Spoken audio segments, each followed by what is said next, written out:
درود، طاهری سفر هستم و تا 15 دقیقه دیگر در برنامه اخبار آزادی همراهی شما. امروز دوشنبه است 27 ایول و نخست سرخطی چندی از خبرهای مهم. جستجوی دو مرزبان تاجیک که هنگام اجرای مسئولیت در رودخانه 5 غرق شدند 4 روز باز است ادامه دارد. زندگی در میدان خطرناک ساختمان خانه‌های بلندآشیانه، شکایت ساکنان از عملکرد شرکت‌های خانه‌سازی و بحث و کشمکش بین طرف‌ها. مبلغ میتونم میفرد نمیفرد مسئول میتونم. اینو درست است. باید که مراسو کنند.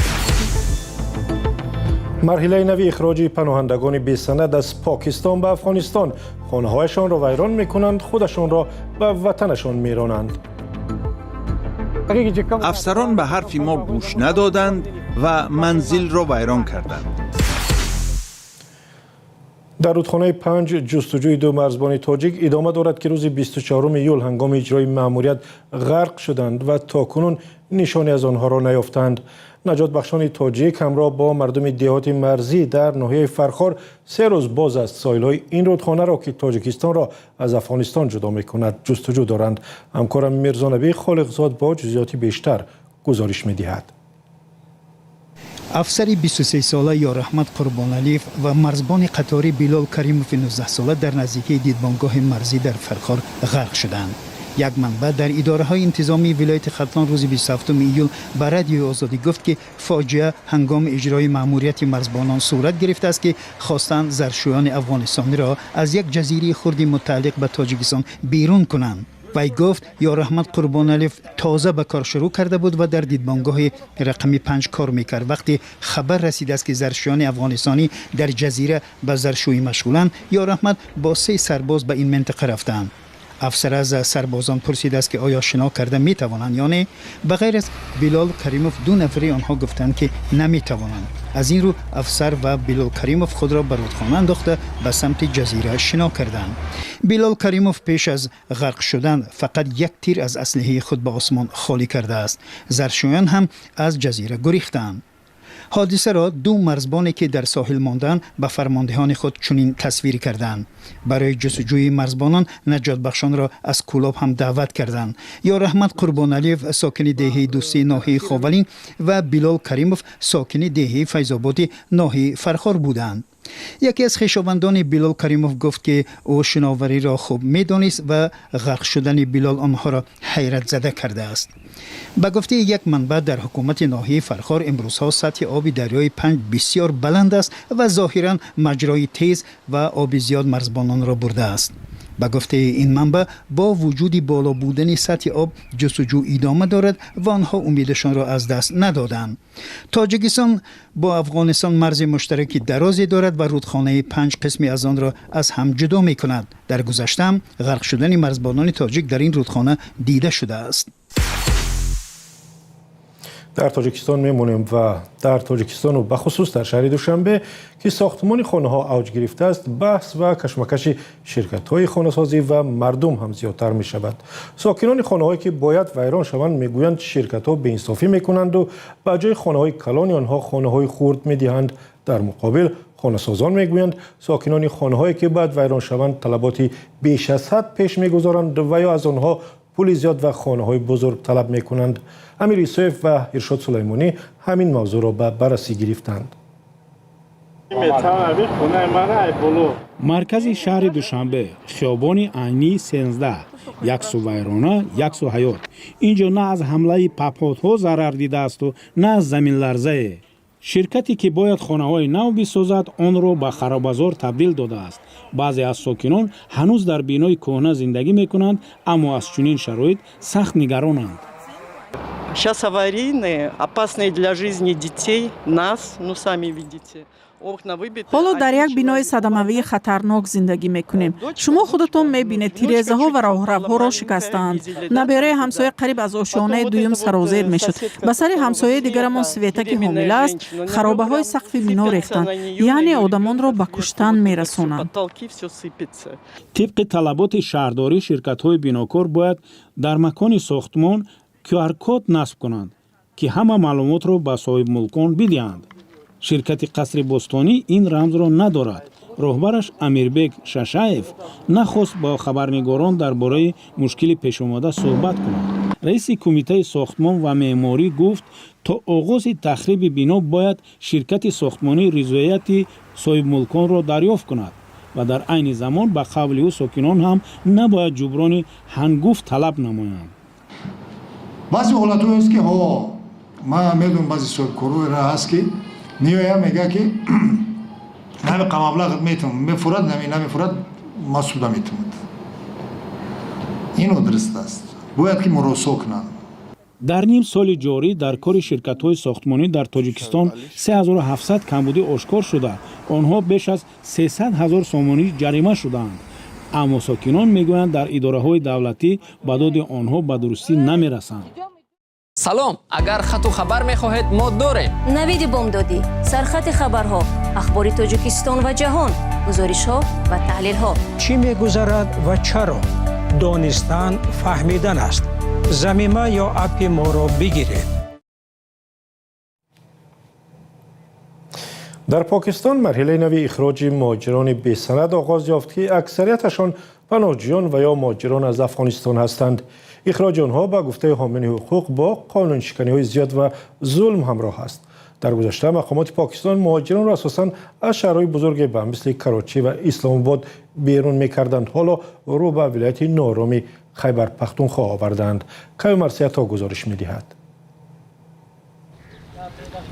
با شروع عملیات گسترده بازداشت و اخراج مهاجران بی‌سند در ولایت خیبر پختونخوا پاکستان، ساکنان محله‌های افغانی تلاش دارند که مال و اشیای خود را از خانه‌هایشان بیرون کنند. به قول آنها، مقامات این ولایت شمالی هممرز با افغانستان خانه‌های آنها را تخریب نموده در چهارراه‌های مرکزی برای بازداشت و اخراج افغانستانی‌های بی‌سند پاسگاه‌ها تشکیل کردند. یک ساکنی محله متانی کنار شهر پیشاور میگوید در دوام 2 هفته ماه ایول امسال کمش 200 منزل زیست مهاجران افغانستانی ویران کرده شده است. نجیب رحمانی 50 ساله شکوه دارد که افسران به او اجازت ندادند حتی شهادتنامه های تحصیل فرزندان و داروی پدر بیمارش را پیش از تخریب از منزل بگیرد. افسران به حرف ما گوش ندادند و منزل را ویران کردند. به قول خبرنگار فرانس پرس، وزارت کارهای داخلی پاکستان ماه گذشته اعلام کرده بود که در ماه ایول عملیات به ضد مهاجران بی‌سند شروع می شود. یک منصبدار پاکستانی که نخواست نامش آشکار شود گفت پیش از آغاز عملیات مقامات خریطه مکان زندگی مهاجران از افغانستان را ترتیب داده بودند. اصلا بازگرداندن مهاجران از پاکستان به افغانستان از سال 2023 ادامه داشته. تاکنون میلیون ها کس از شهرهای مرکزی به مانند کراچی و اسلام آباد به افغانستان رانده شدند. ولایت خیبر پختونخوا با 40 میلیون اهالیش با افغانستان روابط زیچی فرهنگی، زبانی و تاریخی دارد. خانواده های زیاد در دو طرف مرز پهن و پریشان می باشند. این ساکنی 70 ساله محله متانی در نزد خانه تخریب شدهش میگوید مقامداران پاکستان هیچ انتخاب نمیدهند. آنها وضعیت ما را به نظر نمیگیرند. با آنها فرق ندارد که ما پول داریم یا نه. آنها وضع سلامتی مرا هم به نظر نگرفتند. همصحبت دیگری خبرنگار فرانس پرس با اشاره به دکان بستش ابراز داشت که میخواهد به وطن خود برگردد اما در عین زمان علاج ندارد. مشکل این است که مردم سرمایه گذاری کرده است. آنها به ما اجازت نمی دهند که ما برگردیم. آنها میگویند از اول پولمان را برگردانید. از سوی دیگر حکومت هم زیر فشار گرفته است. این است که صاحبکاران پنهان شده اند و دکانها را بستند. طبق آمار سازمان ملل متحد در دوام 3 سال 2,300,000 نفر از پاکستان به افغانستان رانده شدند. وضع مهاجران از افغانستان باید با نظرداشت احوال بشری آنها بررسی شود. هر کشور البته حق دارد مستقلانه مرزش را نظارت و مأموریت کند. ما در مورد زنان و دختران به افغانستان اخراج شده و دیگر گروه‌های نیازمند تشویش داریم. ما از مقامات دعوت میکنیم که بازگشت شرفمندانه هر مهاجر را کفالت دهند. طبق معلومات سازمان ملل از 10 تا 17 ایول نزدیک به 6200 مهاجر بی‌سند از پاکستان به افغانستان اخراج کرده شده. حالا در این کشور تخمینا 1 میلیون مهاجر از افغانستان به سر میبرند. و امروز از درگذشت نخستین رهبری بخش تاجیکی رادیو آزادی یک هفته رسا سپری شد. مارکیل دانیل که با نام مظفر عارفی در بین شنوندگان رادیو آزادی شناخته میشد، محض کسی بود که بعد از شروع کار در رادیو آزادی در عهد شوروی سابق سعی کرد تا در این رادیو بزرگ محض یک بخش برای تاجیکستان باز شود. همکارم اسکندری خواجه میرزاده گزارش می‌دهد. نخستین رهبری بخش تاجیکی رادیوی اروپای آزاد رادیوی آزادی مارکیل دانیل که در بین شنوندگان با نام مظفر عارفی معروف بود، 20 ایول سال 2026 در شهر نیویورک درگذشت.